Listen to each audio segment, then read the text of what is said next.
The captains of Orleans were still debating how to proceed when news of the caravan's approach was brought to them. Etienne de Vignoles, known as La Hire, the Wrath, by friend and foe alike, was cautious, a rare occurrence for the man. He had brought a significant body of men from the garrison of the city with him, men that could not be easily replaced. Darnley, a middle-aged, gruff Scottish man, disagreed. "We should attack now while we have surprise on our side. Time will only give the English the opportunity to dig in." La Hire thought he made a good point, but he still replied, "Time will also give our allies the opportunity to join us." The Count of Clermont was on his way, and if the two forces linked up, they would outnumber the English by more than 2-1. The other captains, the Bastard of Orleans and Poton de Xaintrailles among them, joined in the debate, and eventually it was decided that they would wait.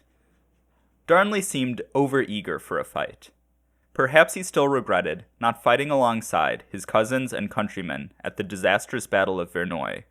Perhaps he wanted revenge. Or maybe La Hire was over-analyzing. It's not like the Scottish warrior had ever backed down from an opportunity to face his ancestral enemies before. In the end, both men's points would be proven correct. Their scouts were not the only ones out there. Falstaff, the English commander, learned of the Dauphinists up ahead as they learned of his approach. The commander knew that he was vulnerable on the road, and so ordered a halt. He had the wagons of the caravan form a circle, and he ordered his archers to begin driving wooden stakes into the ground. They would have to dig in. La Hire, Darnley, and the rest of the force from Orleans soon came within sight of the impromptu barrier. Once again, the commanders were unsure of what to do. Clermont was still a ways from them, but if they didn't attack now, the English might have the chance to slip away. The caravan carried arrows, cannonballs, and herrings to resupply and feed the besiegers of Orleans. Disrupting it, or better yet seizing it, would demoralize the enemy and allow the city to get some much-needed relief. La Hire began to organize his archers and gunners. A frontal attack was risky, but they could still harass and pin down the English until Clermont could arrive. Darnley and his Scots were getting restless, but to be fair, so was he.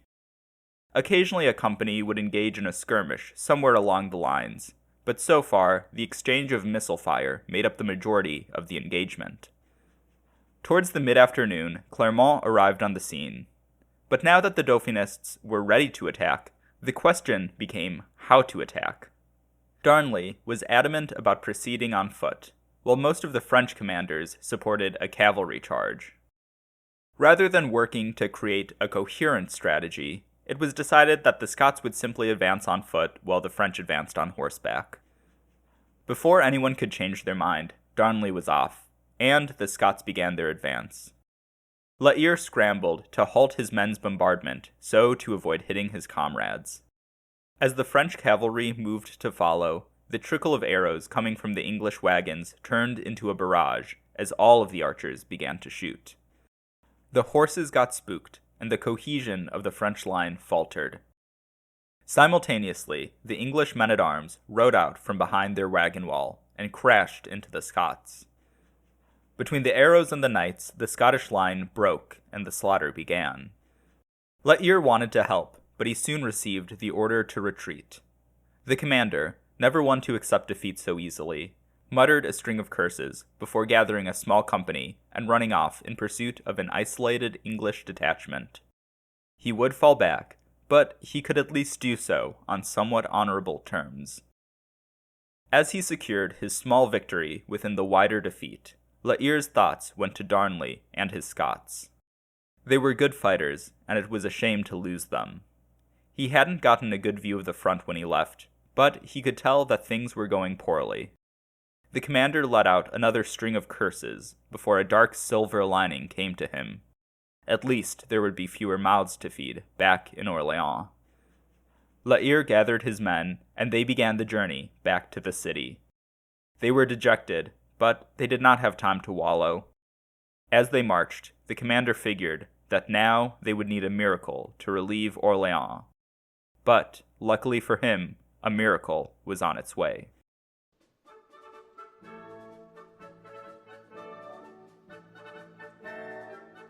Hello, and welcome to Grand Dukes of the West, Episode 40, Joan of Arc, Part 1, The Maid.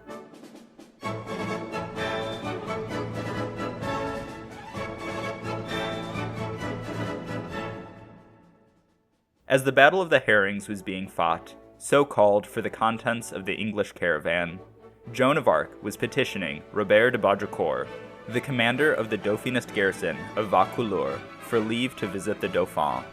Quote, "There is in fact no one else, neither a king, nor a duke, nor the daughter of the King of Scotland, nor any one other, who can recover the kingdom of France," she proclaimed to the captain. Baudricourt was the leading Dauphinist officer in the region. He had close ties to the House of Anjou, and he was known by the Dauphin. His permission and his aid would be instrumental if Joan was to make it from her home in Domremy to the court of Bourges. The town of Domremy sat on the border of Champagne and the duchies of Bar and Lorraine, on the border of France and the Holy Roman Empire. Much of the region was Burgundian by disposition, but Domremy and a few of the neighboring towns formed one of the last Dauphinist enclaves north of the Loire. While Joan's home was out of the way, the war still reached it.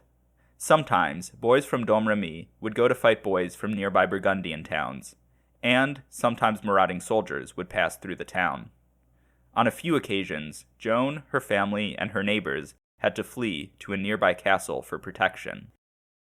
But that was a fairly uncommon occurrence, and Joan's early life was fairly typical for a medieval peasant. Her family was not wealthy, but we do have reason to believe that they were well off by peasant standards. Her father was a village leader, and the family owned a sizable plot of land. Joan's father's name is usually recorded as Jacques d'Arc, which is where Joan of Arc got her of Arc. But Joan never referred to herself that way. When she did use a surname, it likely would have been Romay, as it was tradition in the region for girls to take on their mother's last name. But throughout her public career, she would be known as Jean la Pucelle, Joan the Maid. Joan had been a devout Christian since she was a young child, and she often made pilgrimages to a nearby monastery. She would confess and take communion regularly, when most only did so at Easter. She would abandon whatever task she was working on when she heard the sound of church bells. And we even hear that she would occasionally be teased by the other village children for her religiosity. Joan first heard voices in her head when she was 13 years old. Initially, they told her to be good, do her chores, and go to church. But eventually, they began to take up politics. These voices didn't have an identity at first, but Joan would come to identify them with Saint Margaret, Saint Catherine, and Saint Michael. By the time that she was 17, in 1429, she had her mission. Joan was to lead the Dauphin to Reims to be crowned. This is what led her to Robert de Baudricourt, but at first the Dauphinist captain was skeptical of the girl. Now, if a 17-year-old came up to you and told you that she was tasked by God to save the country, you might take her claims with a grain of salt. So, Baudricourt's hesitancy is understandable. But we should also recognize that Joan did not come out of a vacuum. The late medieval world was one where contact with the divine was not unusual, and a number of prophetesses emerged. The most famous of these were the saints Bridget of Sweden and Catherine of Siena, but there were other examples from the past few decades in France, such as Marie of Avignon and Jean-Marie de Maille. Both of these women would end up connected to the French royal family, with de Maille in particular becoming an associate of Yolande of Aragon, the Dauphin's mother-in-law. Not only were there multiple examples of other people receiving visions and voices from God, saints, or angels, but there were also examples of those visions and voices predicting Joan's arrival on the world stage. Around 1400, Marie of Avignon predicted that, quote, the realm of France would suffer greatly and sustain numerous calamities, and that, quote, there would come a maiden who would be armed and deliver the realm of France from its enemies. Unsurprisingly, this prophecy would be attached to Joan of Arc. This prophecy and others like it were fairly common at the time, and in the weeks after Joan arrived at the Dauphin's court, more would be discovered. Depending on your level of belief, these prophecies were either proof of Joan's divine mission, or, as they were widely known, Joan and those around her made the conscious or even subconscious choice to have her fit that established mold. But even if Joan of Arc's claims weren't necessarily unbelievable, they also weren't easily believable, and Robert de Baudricourt did send her away twice before he yielded to her request. After the second time that she was sent away from Vaucouleurs, Joan of Arc would get a big boost in credibility when she was summoned by the Duke of Lorraine to his capital of Nancy. Charles of Lorraine was sick, and so when he learned that there was a holy woman nearby, he asked her to pray for him and if she had any knowledge of his health. Joan replied that she knew nothing of his fate, but she did rebuke him for keeping a mistress and encouraged him to return to his wife, although the Duke decided to ignore that. Joan also told the Duke of her mission to have the Dauphin crowned, and requested his aid and the aid of his son-in-law, René of Anjou. While Charles of Lorraine had signed on to the Treaty of Troyes, his commitment to the Lancastrian cause had begun to waver over the past few years, and his son-in-law and heir, René of Anjou, a brother-in-law of the Dauphin, held barely concealed Dauphinist sympathies. René had followed his father-in-law's lead in swearing to the Treaty of Troyes, but this was done reluctantly to pacify the Duke of Lorraine as well as his great-uncle, the Duke of Bar, and the Angevin prince would disavow the Treaty of Troyes before the year was up. Joan's request that René lead her to the Dauphin was declined, but the Duke of Lorraine did send her away with some money and a letter of safe conduct. This patronage from a magnate, limited as it may have been, greatly enhanced Joan's reputation, and just as importantly, it put her on the map with the Angevins. René of Anjou likely relayed Joan's mission to his mother, Yolande of Aragon, a noblewoman who is both a fierce supporter of the Dauphin and who was a known patron of prophetesses. And furthermore, Robert de Baudricourt was René's vassal, and when Joan next appeared at Vaucouleurs, the captain finally gave in to her request. It's hard to say whether Baudricourt was told to send Joan to the Dauphin by René of Anjou, whether the summons from the Duke of Lorraine convinced him, or if he was simply swayed by her persistence. But regardless, she was off. Joan left for Chinon, where the Dauphin was currently holding court, accompanied by a handful of companions from Vaucouleurs. They had to travel through hostile Burgundian territory for days, and this journey is what first prompted Joan to start wearing masculine attire. The clothes both hid her identity and protected her from the lustful urges of anyone they might come across, as well as from her traveling companions. By the time that Joan arrived in Chinon, word of the Maid and her mission had already reached the court. Robert de Baudricourt had sent a messenger ahead, and it is likely that either René of Anjou or Charles of Lorraine had sent word from Nancy as well. And, once Joan entered Dauphinist territory, she announced her mission at a handful of towns and churches on the way. Rumor and word of mouth took over from there. The Maid's arrival at Chinon put the Dauphin and his ministers in a bit of a quandary. If she was sent by God, to ignore her would be folly, but she could also be sent by the devil, and she could lead them to ruin. Spurred on by Baudricourt's introduction, and the encouragement of Yolande of Aragon, who counseled that it was dangerous to turn away a potential miracle, Charles agreed to meet with the Maid. The Dauphin was quickly won over by Joan's confidence and her message that he was the rightful ruler of France and that she would take him to be crowned. He had always had a fascination with divination, astrology, and prophecy, and so was open to the miracle that the Maid preached. Many more important men and women at court were won over, such as the Duke of Alencon. John II, Duke of Alencon and Count of Perche, was one of the highest lords in France, but his fortunes had been decimated by the 100 Years' War. His father had been killed at Agincourt 14 years prior, and his duchy and county had been conquered by the English not long after. He first tasted battle at the age of 15 when he fought in the Battle of Verneuil, but that did not go well for him. He was one of the few to make it out alive, but he was captured by the English and held in prison for a few years until he was released on the condition that he could not fight the English until his ransom was paid off.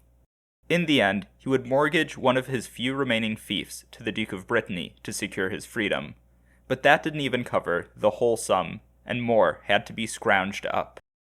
The Duke of Alencon wanted dearly to pay off that debt and face off against the English again. He was a young man, one of the highest born in France, but he was bankrupted by the war, and the English had taken so much from him. He was a duke without a duchy, a warrior unable to fight, and the cousin of a disinherited king. John II of Alençon was a desperate man, and in Joan he was given a new source of hope. The Duke of Alençon soon became one of Joan's most strident supporters, and he scraped together what money he could spare to give her a horse when he saw her practicing with a lance. However, even if the Dauphin and many others now believed in Joan, they still needed some sort of authentication. Joan's first test would be to verify her virginity, and while this test was definitely rooted in medieval gender norms, there was a reason for it. Joan claimed to be a maid, which by definition made her a young, unmarried virgin. This claim was so central to her identity and her mission that she called herself Joan the Maid, and sometimes even just the Maid. And so, if she was not a maid, then none of her other claims could really be trusted. After her virginity was attested to by Yolande of Aragon and some other court ladies, Joan was sent to Poitiers to be examined by a collection of churchmen. While the Inquisition at Poitiers was not hostile, Joan was still met with a level of reservation, and it is to her credit that she managed to convince the churchmen of Poitiers to give her a chance. When they questioned her, they found that, quote, she spoke terribly well, and one even remarked, quote, I would really like to have had so fine a daughter. She answered their questions confidently and with a bit of wit. When asked by a churchman from Limoges, a region with a fairly distinct dialect, if she spoke French, she replied, yes, better than you. And at one point she was asked, if God wished France to be liberated, why are the English still here?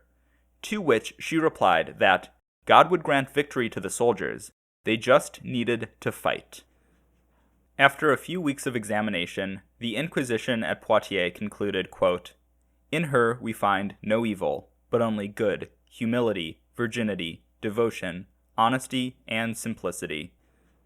While this was definitely a step in the right direction, it wasn't exactly proof of her divine mission.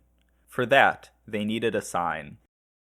When pressed for one, Joan declared that she should be sent to Orléans, and there she would give proof that she was sent by God. When she returned to Chinon, this proposition was made to the Dauphin, and at this point, they didn't have much to lose. The city was in dire straits, the disastrous Battle of the Herrings was still fresh in everyone's mind, and it seemed that the city could not hold out for much longer.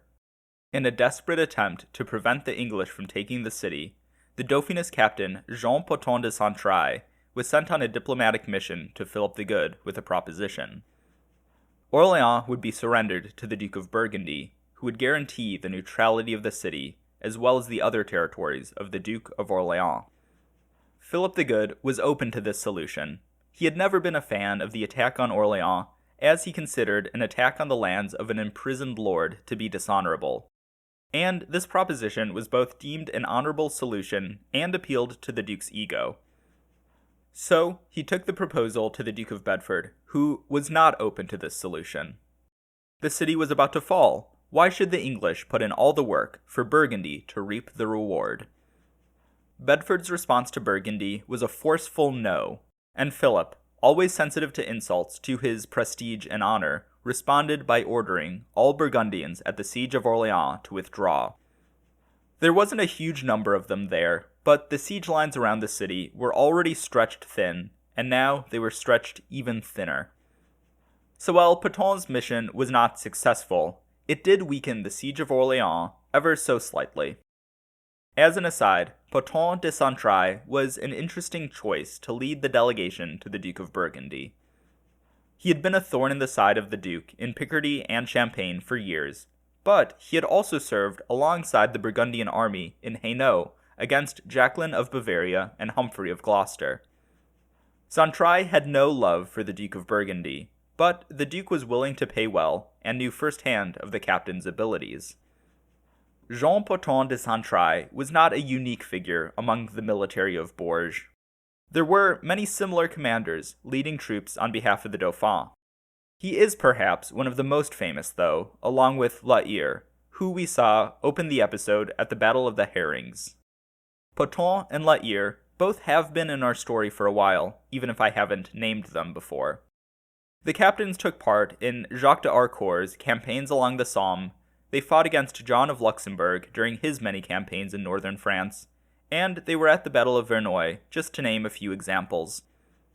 Poton and La Hire both hailed from minor Gascon nobility, and both entered the army of the Dauphin in the late 1410s.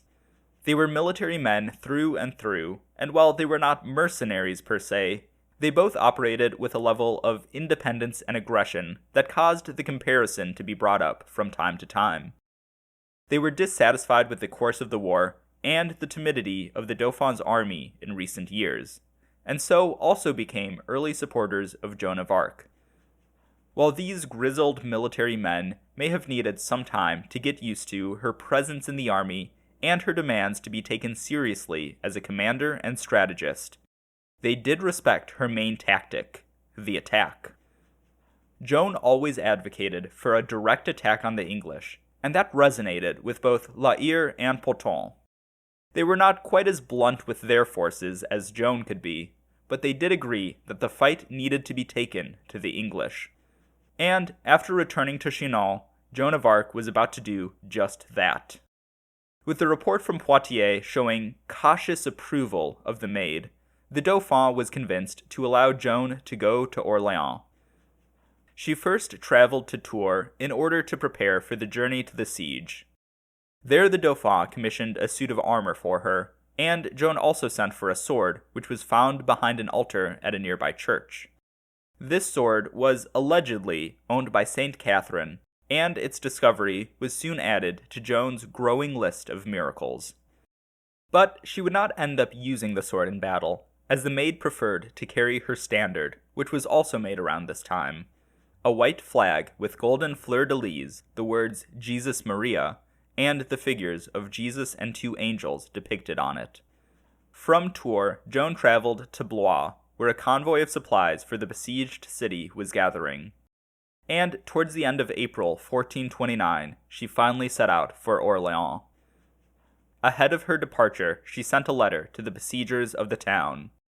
The phrase Jesus Maria opens the letter before Joan gets down to business, quote, "King of England, and you, Duke of Bedford, who call yourself Regent of the Kingdom of France. You, William de la Pole, Count of Suffolk, John, Lord Talbot, and you, Thomas, Lord Scales, who call yourselves lieutenants of the Duke of Bedford. Acknowledge the summons of the King of Heaven. Surrender to the Maid, here sent by God, the King of Heaven, the keys of all the good towns which you have taken and violated in France. She has come here by God's will to reclaim the blood royal. She is very ready to make peace, if you acknowledge her to be right, provided that you surrender France and pay for having held it. And you, archers, companions of war, men-at-arms, and others who are before the town of Orléans, go back to your country, by God, and if it is not done, expect news of the Maid, who will come to see you shortly, to your very great injury." As they say, these were fighting words.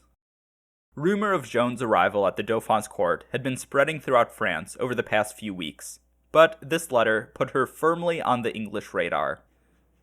While some were likely frightened by Joan's confidence in her God-given mission, the general reaction from the other side was one of scorn. Was the Dauphin really so desperate to put his fate in the hands of a peasant girl, and one so obviously influenced by the devil?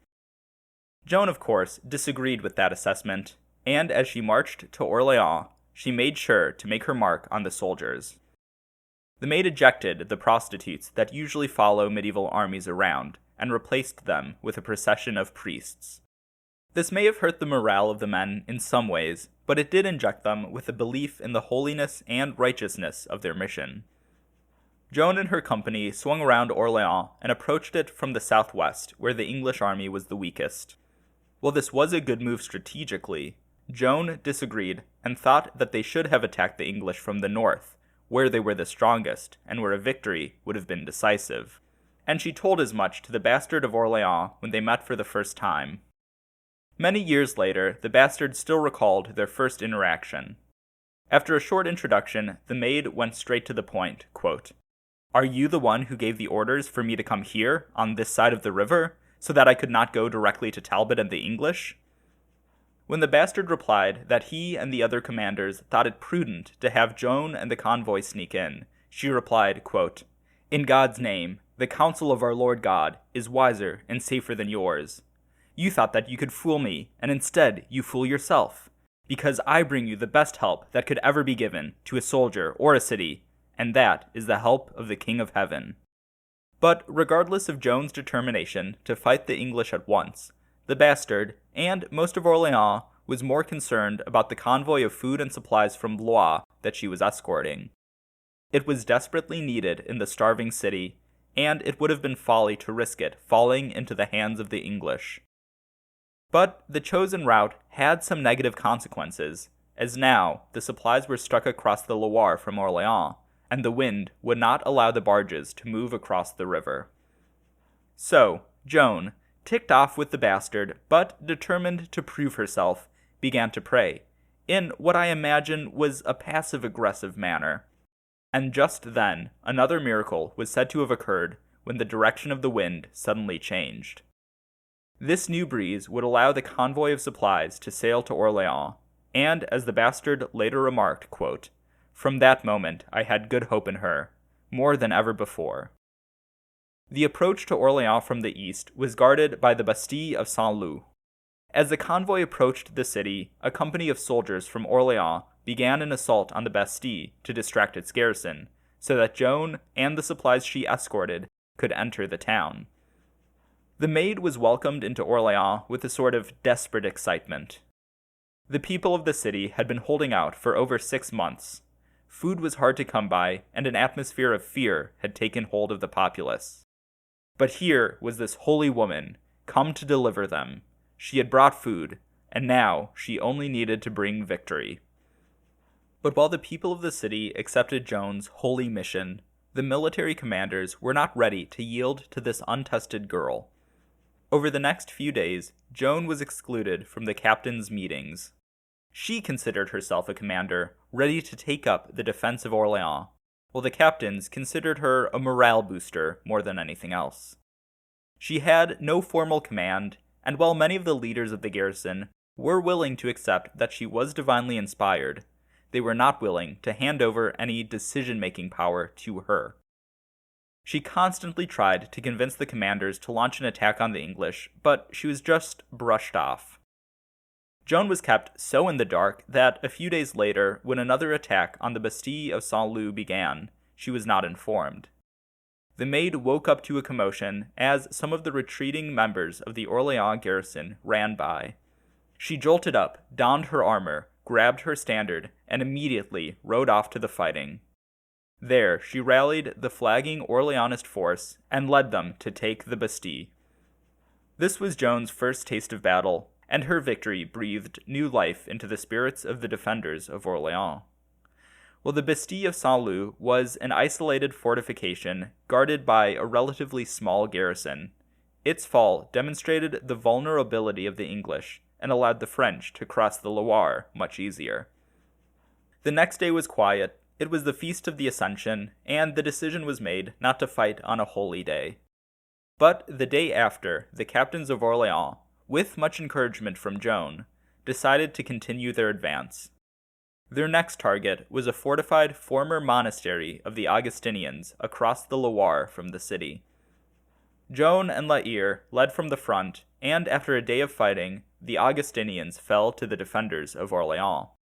It was an important victory, but it had come at a high cost to the Orléanais garrison.